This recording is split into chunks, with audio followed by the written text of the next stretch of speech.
I'm Verity. I'm a huge fan of everything dog and dogs on the internet. Luckily, this is Hannah, one of my best friends, who is also one of the top behaviourists in the UK.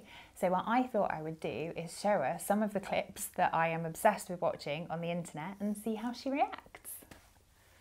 Nothing could possibly go wrong. What you got for me, V? Right. Let's go for the first one. So today, I thought what I would do is I would theme it a little bit. Okay. So we all know that dogs are good boys and good girls. 100%. So what I wanted to do is focus specifically on hero dogs. Aww. Like tiny little super dogs. Aww. A bit like yours. Yeah, he is a hero dog. He actually has a harness which says super dog on the side of it now. It's great. He's a heartbreaker. He is a heartbreaker. So the first thing that I want to show you is one of my favourite dog memes of all time. I help my blind friends navigate the city. I make sure the airport is safe. I choose. My dog's the last one. My dog's the I eat shoes dog. It's a very important job. Somebody's got to, do you know? Yeah. I thought like all hero dogs come in all shapes and forms as well. So you have like working dogs which do loads of cool stuff and they actually have a job and they get up in the morning and they put on their little jackets and they go and do the thing and save people. And then you have dogs like my dog, which are also perfectly valid, who will just like eat shoes and pass gas all day. Oh mate, pet dogs are heroes. Like, it's the hardest job in the world, being a pet dog. There's no job that is harder. You need to like make everybody feel happy in a frantic home that is like 24/7 on the internet and has lots of stressy people in it. So, you know, if you need to eat a pair of shoes from time to time to balance that difficult job, then I'm not against that necessarily. Equally, I think that's like a Weimaraner type situation. And he's a very smart dog and you could teach him to do other things, but it's cute. Oh, thank you. I'm glad you like that one. All dogs are heroes. Absolutely. Okay, so this is the lovely Capata, who I found out about the other day, and I'm just going to play the video. Okay.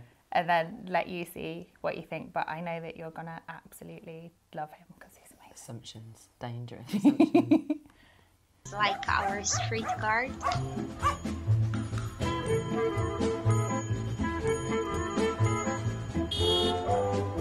But makes sure that children cross the street safely. He does this every day, literally every day. Upada gets angry when a car crosses by every time.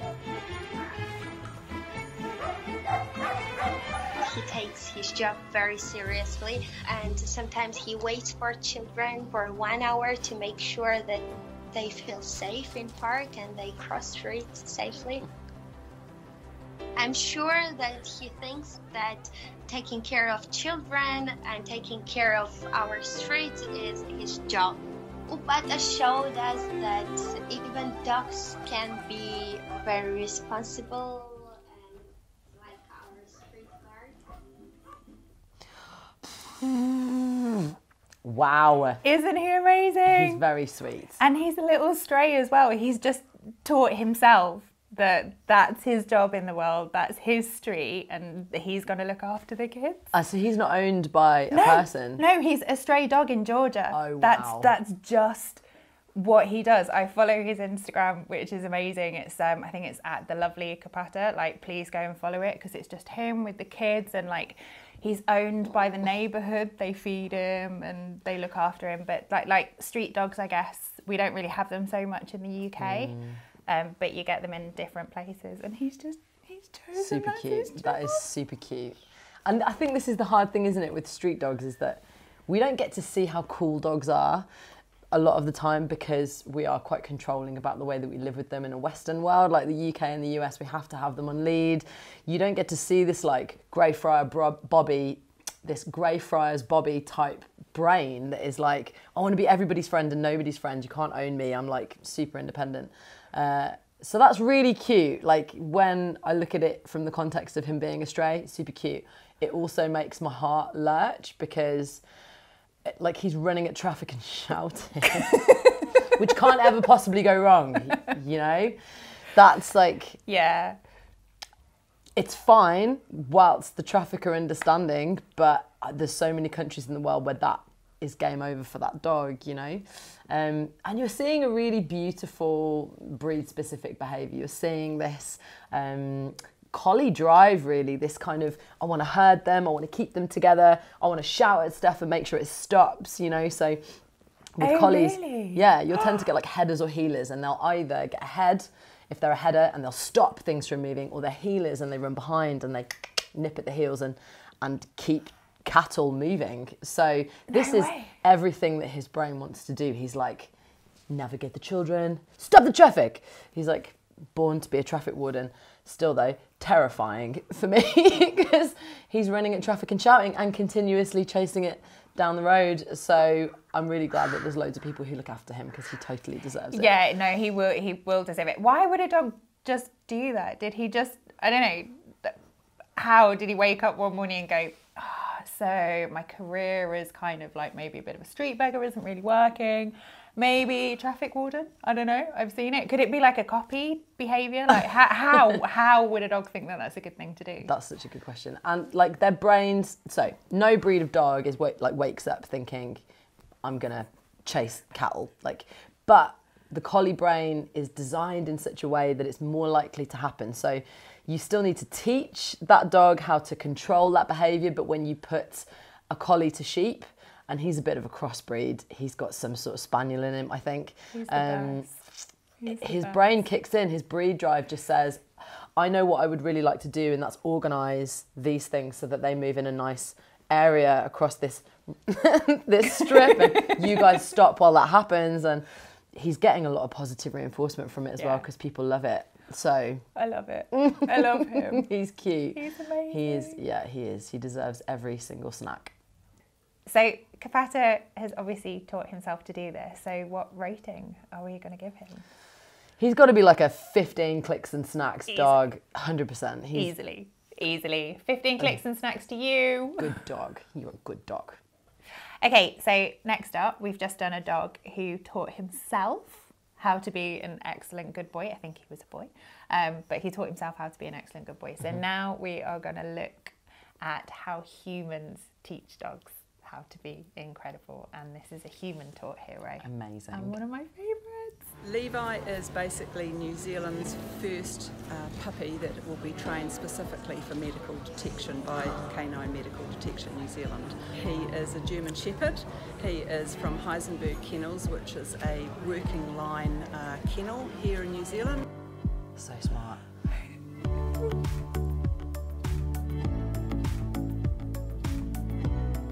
And part of that is really just, the initial part is a bit like a search, you know, find the ball in the long grass, and teaching the dog to use its nose.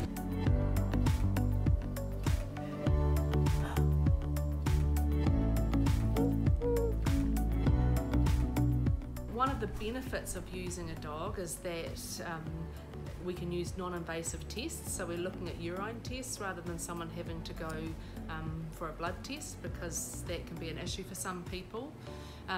We also know that not everyone likes to get testing, so we're thinking that, you know, something like a urine test will have a higher compliance rate.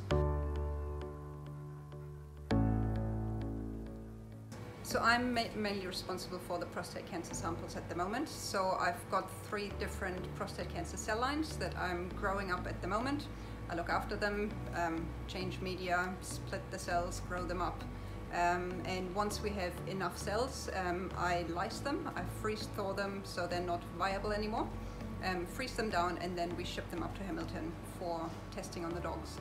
I think it's really exciting. It's really good to know that, well, it has been shown internationally that dogs can be trained to detect prostate cancers in urine. So I think it's really exciting to do that in New Zealand as well, and to show if it is working, to test if it is working here, and to set up a test that could potentially benefit lots of patients.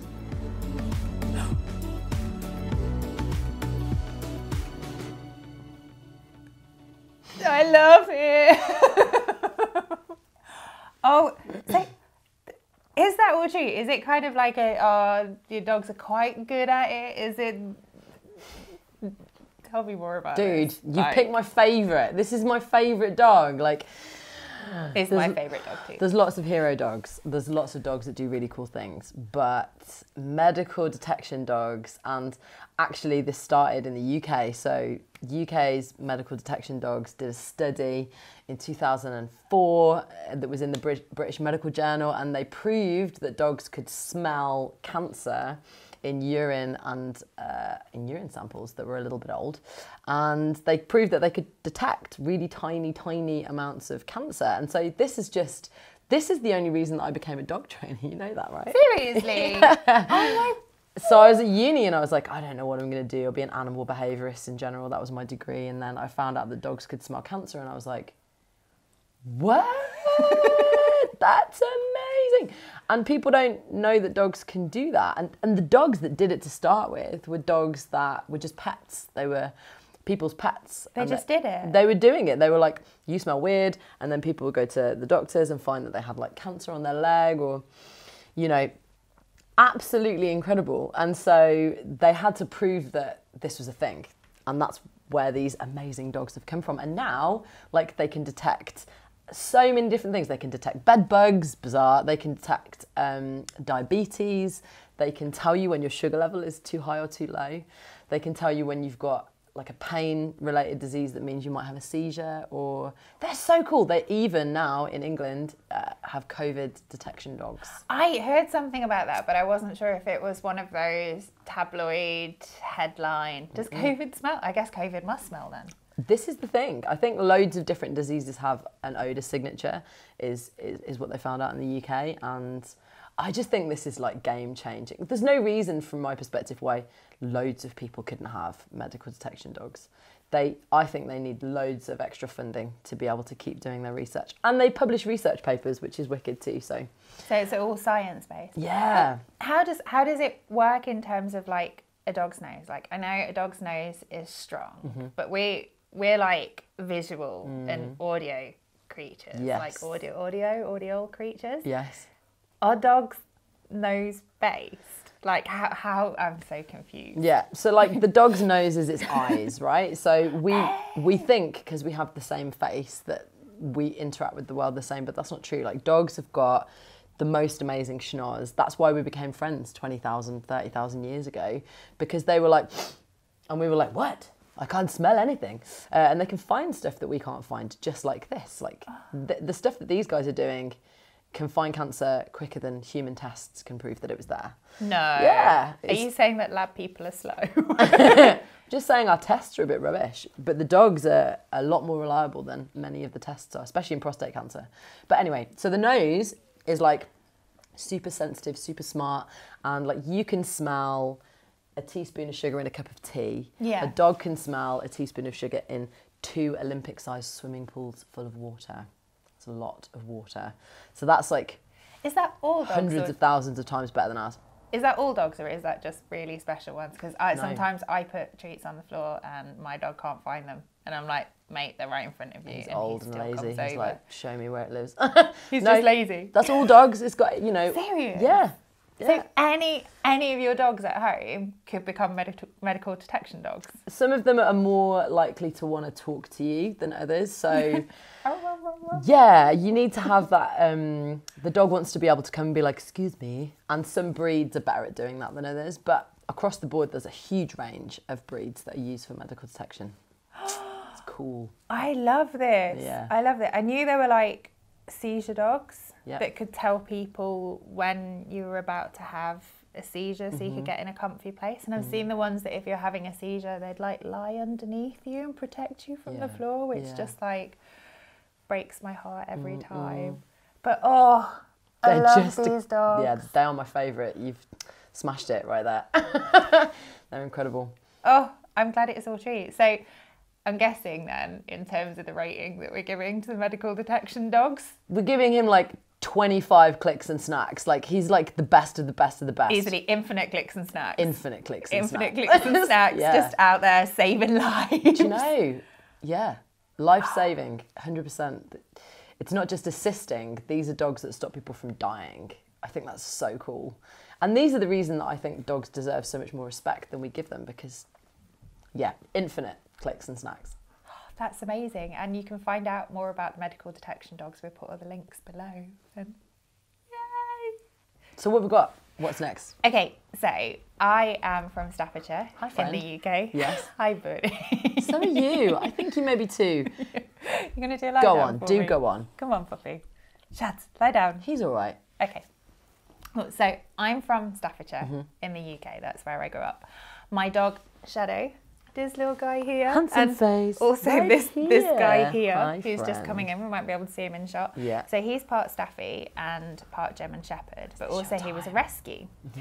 So what I wanted to do was show you this next video, which kind of ties in all of that. It's the freeze. Boy. So I'm Tim Moss. I'm a police officer with Staffordshire Police. This is police dog Cooper. He's one of 3 in the country, and he's the first one that we've had here in Staffordshire. Cooper is a firearms, drugs and cash detection dog. So he's what we call a specialist search dog. Cooper joined the police in March, and he undertook a 8-week training course. So he went operational at the end of April. Cooper's taken really well to his new role as being a detection dog. He, to date, he's found £257,000 worth of drugs, which is actually massive in the period of time that he's been with us. Police dog Cooper was actually picked by a dog handler down in Avon and Somerset named Lee West, who had already got one working in Avon and Somerset. So he did a number of tests with tennis balls to see what kind of drive they had before we went down there and did some further tests with him just to check that he would meet the grade. Police dog Cooper is a rescue dog. He's come from RSPCA in Taunton. He was found on the streets. He was in the RSPCA rescue centre for 7 months, and we went down and picked him up after doing quite a number of different tests with him to see if he could be a police dog. Me and police dog Cooper have got on really well. We've got an amazing bond. As you can see in the beginning of the footage there, he's licking me mad. And the social media side of it's gone off massively as well. He's got 7,500 Twitter followers, which I don't think anyone would have ever imagined that, even the media team. Woo! Whoop, whoop, whoop, whoop, whoop, whoop. Oh my gosh. Legend. Like, so much for that, just so much. Like, oh, right, all the questions. I know, okay, right, let's start. let's start at the beginning. Really unusual breed for a police dog. Yeah, so my uncle was a police dog handler for years, and they were always German Shepherds, like always German Shepherds. But the Staffies are good boys and girls too, which is amazing and really apt for Staffordshire Police. But how do you decide that a dog can be a drugs dog with a tennis ball? Is it like, oh, which one looks most like drugs? And then, like, how does that work? Of course, dogs can distinguish. So your ball is your prize, isn't it? So most drugs dogs work for a tennis ball. They don't necessarily work just for snacks, so which is why Shadow, never going to be a drugs dog.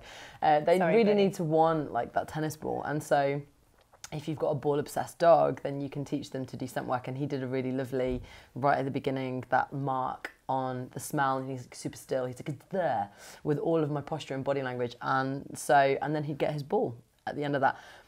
I always wince a little bit when I see police dog handlers, just because I know they're trying to build drive. But there's a lot of pulling on the lead. There's a lot of holding the dog back, and in some ways that does build drive, but also you don't need to pull the dog's lead. I'm a 100% loose lead, massive advocate.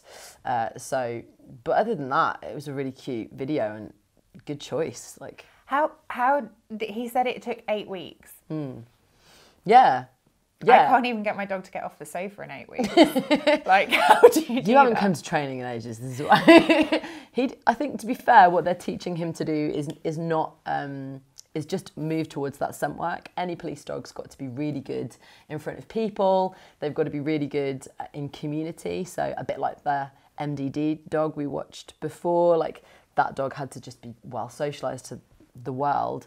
But the 8 weeks would be, I think, mostly scent training. So they bring him in, he does a search, and then he comes away again. So yeah, it's a very specific job. That's amazing. In terms of the the breed, because I know like Staffies have a bad reputation, like Staffies, pit bulls, English bull terriers. That was my brother and sister's dog, Zeus. He passed away last year. It was horrible, but they have like a really bad reputation. So is there anything in the Staffies characteristics or the bull terriers characteristics that actually makes them good at this work? I mean, they have incredible nose and incredible drive, and that's the thing, like they really want to achieve an objective and they headbutt the problem until they succeed, which is really useful if you've got a working dog. So yeah, 100%. I think Staffies struggle because, well, lots of reasons. They're like a Mastiff crossed with a Terrier. So Mastiffs are like big jowly guard dogs that don't get involved unless they absolutely have to. So they'll like watch property and be like, boff, big dog voice. If there's a massive problem, then they'll go in and deal with the problem.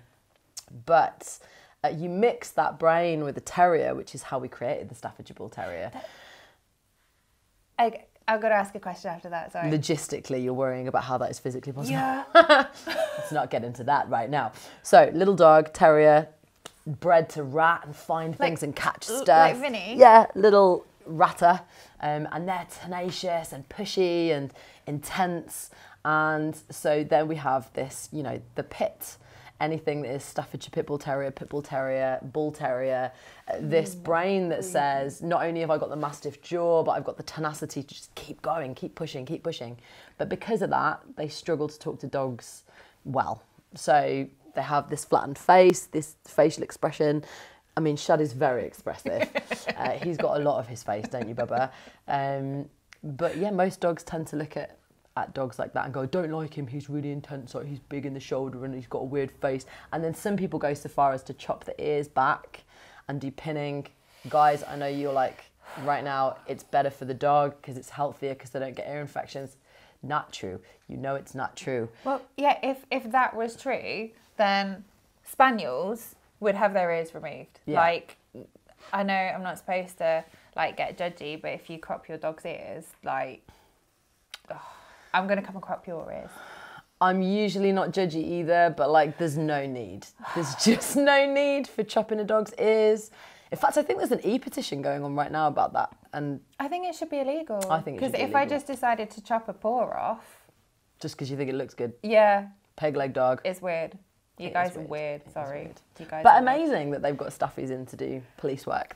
I love that. That's really sweet. I know there's one thing just quickly off the back of that, because obviously he was a rescue dog.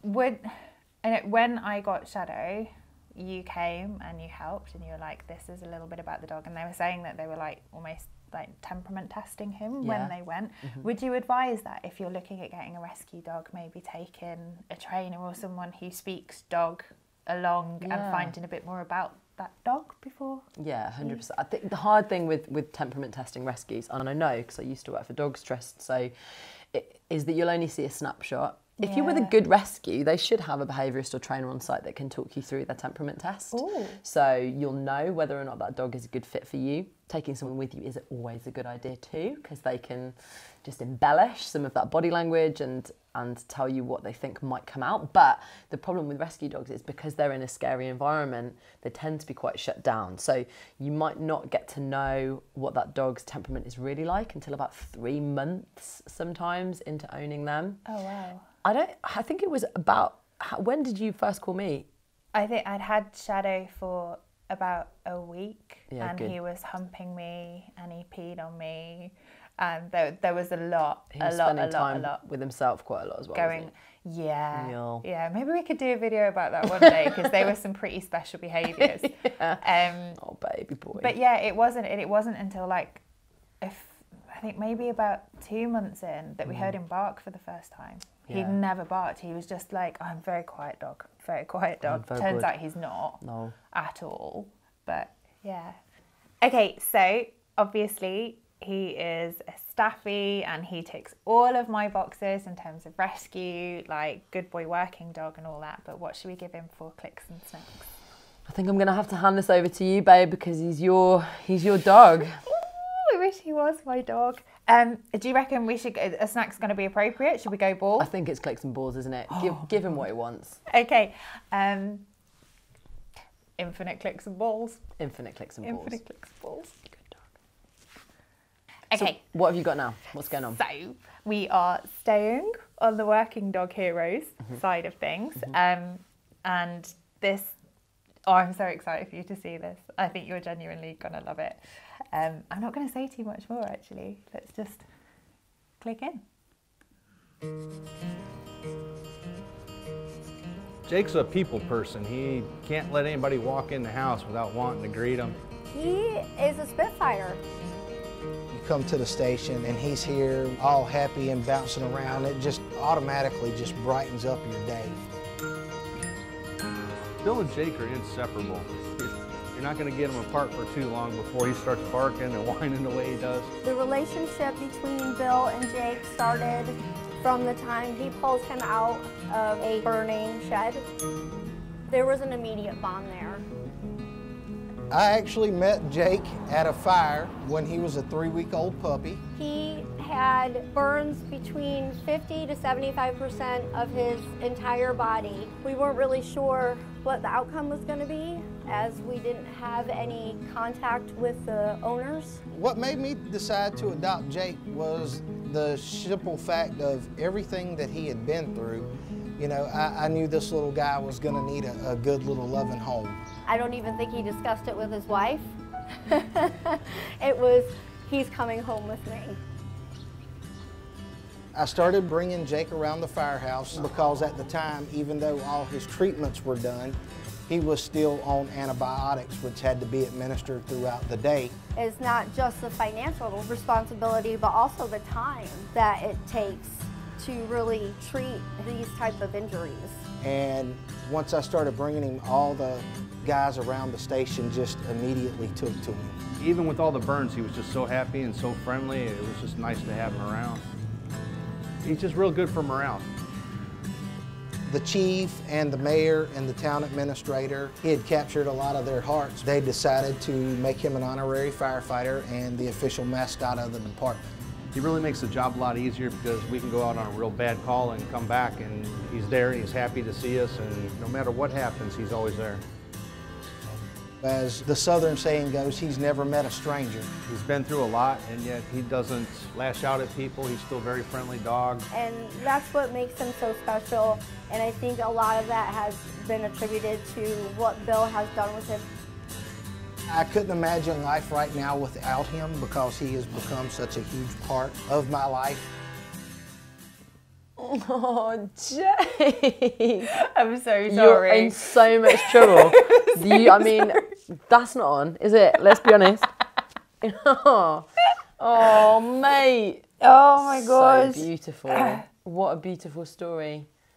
I'm really glad that he didn't, like, because he was saved from a fire, and for a minute there I was like, is he going to become a firefighter? Because that would be really harsh, I think, to go straight back in to that trauma environment. But like, no, he's an emotional assistance dog for firefighters, which is an emotional assistance dog. Well, that's it. They were like, when we come home from a fire, then he's right there and he's super cuddly and lives in the station and is an honorary fire dog. So how does that work with emotional assistance dogs then? Emotional assistance dogs will do, they're designed to be cuddly. You know, their job is to be cuddly. Great job if you're a cuddly dog. I would quite like that as my job. Your dog is an emotional assistance. That's Shadow's job. But this is it. It's, you know, not every dog has an obvious job like that. Actually, emotional assistance like that is just a beautiful job. Because we do that, don't we? We come home from work and we just sponge off lots of our cares onto our dogs a lot of the time. And oh gosh, honestly. I'm so sorry. He's so beautiful. And could it, like, coming out of having something happen, so what, at 3 weeks, what's a puppy going through? Like, what's its life experience for something like as tragic as that to happen to them so young? I mean, 3 weeks is 3 weeks is really young. So that's only just, literally the eyes have only just opened. Oh my and God. The ears have only just opened at 3 weeks. And so weirdly, probably not as traumatic as it would at sort of 8, 12, 13 weeks. It'd be a bit like, you know, being a very young baby. You might not have the same memory, which is a good thing. Yeah. Yeah, I guess so. Still, nevertheless, like puppies that young need to be kept safe and secure, and being in a fire is the least safe and secure environment. Poor little dog, and he obviously got burned. Oh my goodness, it's just so heartbreaking. I cannot even. But he got out of there. But look at his life now. Like, if Shadow could live at the fire station and have everybody coming through, petting him all the time, like giving him all the cuddles, like that would be his dream. He would love that. He would literally pack up his bags and move out as soon as he could. He'd just be gone completely. He loves getting in a truck as well, so that would totally suit him. He does love getting in a truck. How, in terms of like the emotional support and therapy, again, I read lots of rubbish on the internet and not all of it's true. Who doesn't? Who doesn't? So, is it true about the stress levels or like cortisol levels reducing when a dog's in the room or near you? Or is that just something I've made up? Yeah, I really want to believe. Your blood pressure goes down. They're really, I mean, we're so akin to, and they pump out oxytocin as well, which is the bond building hormone, which just makes us fall in love with them. That's the staring them in the eyes when you have that moment of like, I think I love you forever. Like that's oxytocin. It's a chemical reaction, and you can get it from a video as well as from a face-to-face interaction with a so dog. They're actually little sneaky love poisoners. Yes. They're like, I'm gonna poison you with my love. You will love me. Like they're like dousing you with hormones to make you love them. Yeah. I know. Cats and dogs win. Seriously, cats as well.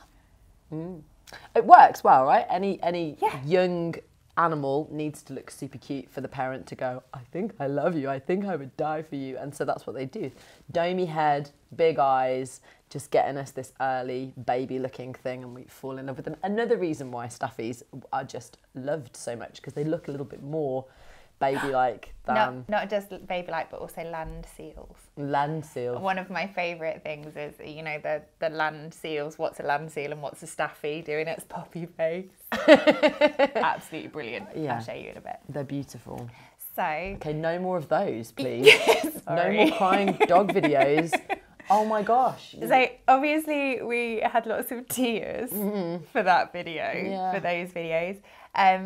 So infinite tears, but also clicks and snacks. Again, I think just as many as he wants, right? Right. I'm actually going to rate the humans in this one, I think, and I'm going to give them like 100 clicks and snacks and 1 billion high fives, because that's a really beautiful story. And if we go on a tour one day, in my magical, in my head tour that we're definitely going on, can we go and visit the fire station and go and see Jake? Yeah, that would be amazing. Oh, lying on the floor with him and giving him really big cuddles. We might have to go quick. Like, some of these videos are older, and I think it's time to get on a bus. No, because all dogs go to heaven, so that's fine. That's we true. will see them anyway. That's true. Eventually. So, we're ratings for the owners, but we have to give something for Jake. Oh, Jakey. You can't go higher than infinite though. You've just capped us already. It's impossible. I'm going to give Jake, I don't think he's doing emotional work, and that's super important. I'm going to give him 100 clicks and snacks. 100 clicks and snacks. And his parents 100 high fives. And also maybe an permanent, like, never run out of money for the pet shop. Yeah. Whatever he wants from the pet shop. Like an endless pet shop coupon. Yes. Yeah, that's the one. Awesome. Thanks, Jake. What is it? So, hero dogs. I'm going to give you no lead into this one. All right. I'm going to give you no lead in. I think we're just going to watch the news clip that came along and then see what you think at the end of it. I hope one of these is like an actual villain dog, just for the peeps. No, they're called hero dogs. Okay, fine. Also, no bad dogs. No, there's nothing wrong with a villain. Villains are great, often. Also, no, everybody knows that villains are cats. The True, bad guy true, always true. has the cat. Yeah, it's true. No, the bad guy never has the dog. No, that's very true. Very true. Some sneaky cats. No, carry on. Sneaky cats. We've seen images and heard stories of people stranded in this week's blizzard, but none like this. New tonight at 10, 12 News' Jason Newton has a story of commitment that probably saved a man's life. In the middle of our blizzard, the will to survive and the loyalty of companionship were put to test on a median strip here in Oak Creek, ending 2 miles away on foot. Goldsmith Nick Langenfeld focuses in on the tiniest of details. The wind was blowing hard, it was still snowing. Including his wake-up call to Wednesday's blizzard. I heard a dog barking. Up by 5 at his South Milwaukee home, the barking, as recalled by neighbors, had gone on for hours. This dog's gonna freeze out there. Straight out to the middle of the street and then started heading east where the dog was. And she wouldn't come to me. Wouldn't come to me, wouldn't come to me, wouldn't come to me, and I kept proceeding after her. This is Buddy, the barker. Her vibrance tells of her rescue, but Buddy Here you go.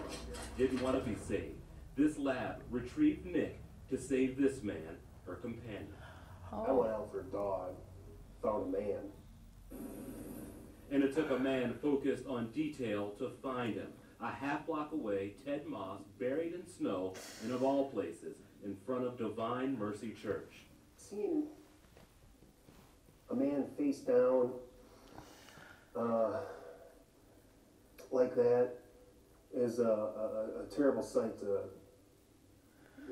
behold. It's absolutely horrible. I thought I found a dead man. After ditching his car in the blizzard, walking 2 miles from Oak Creek to South Milwaukee, he collapsed 0.3 miles from his own doorstep. She probably was with him the whole way and just walking right along with him. She stood by Ted until paramedics came, a loyal companion supporting Moss's will to live. In South Milwaukee, Jason Newton, WISN 12 News. Moss remains in critical condition tonight. Relatives say his body temperature was 68 degrees when paramedics arrived. You promised no more crying. Oh, mate, what a dog. You hear about these guys all the time, like little dogs that just go above and beyond. Like, why? No, I'm not crying. Come on. Not crying. Come on. I know we don't deserve them, but why are they like this? I know. Why are they so good? I know. They're good, aren't they? I know. They are. They really are. She could have just gone and got warm somewhere and sort of like, because you know when people say, oh, it's an animal, so therefore, like, they'll just on base instinct and they'll just survival for yourself and whatever. But that's like, she took one for the team. I know, right? So much loyalty, and it's such a common story, even though not in that way, but. They will find, they're so loyal. They're just so loyal. Dogs are so great. She was probably freezing, but it worked. She was distressed and she was like, this is not a situation that is okay for me or for him, and I'm not going to shut up until I get somebody's attention. And they're just great. Isn't that great? She's just a fantastic dog. I mean, again, Greyfriars Bobby. Like, some dogs just stay with their owner, their master, their friend. Who's Greyfriars Bobby? So he was a Skye Terrier that was... a Skye Terrier? He lived in the sky? Yeah, no, he lived in Edinburgh. Oh, okay. That was terrible. His master, Edinburgh. Is that a bit? I'm really sorry. It's not, I know. Sorry.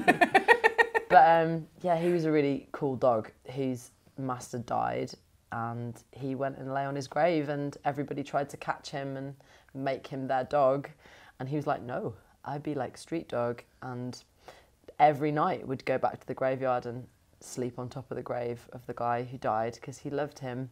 Is it literally just love that makes them do that? Like, in that we would kind of understand to a set in the human. Well, yeah, because way. Functionally, what reason would there be, once that, if it's just caregiving, yeah, and the dog's getting food and warmth and security, like, why would dogs still hang out with people after they've died, were it not for like a really deep bond of love? I know. It's happening again. I know. Pack it in. Oh my gosh. You just show me a funny dog vid. Okay. So many tears. Beautiful. Well, she literally saved a life. Yeah, she did her very, very best. So angel in dog clothing, that one. Yeah, Infinite Angel dogs and snacks and clicks. Infinite Angel Right. dog snack click thing. Oh, VIP too emotional. wristband into all of the best places for that dog. Yeah. Oh, that was amazing. Well, they were our hero dogs. That was beautiful. Thank you so much for that. Oh, I'm just going to go and cry. I know. I think we should just take a break and go and change the makeup and yeah. Yeah. They're Oh, lush. so every dog is a hero in my eyes, and like professionally speaking, like Hannah is an expert, and it's not just me and the internet that thinks every dog's a hero. Like, it's true, isn't it? Yeah. Like science. Yeah. Science. But this is why they deserve our love and respect and understanding, and because they do these cool things for us that we're even rubbish at doing for each other sometimes. There's always a dog there to be like, guys, help, a little help, anyone? Yeah. So if you've got a dog or a dog that you love, or just like dogs on the street, which is basically what I tend to do as well, make sure you give them extra scruffs and snacks and tell them that they're all good boys and good girls. Thanks, See you later, V. dog fans. Bye, dog fans.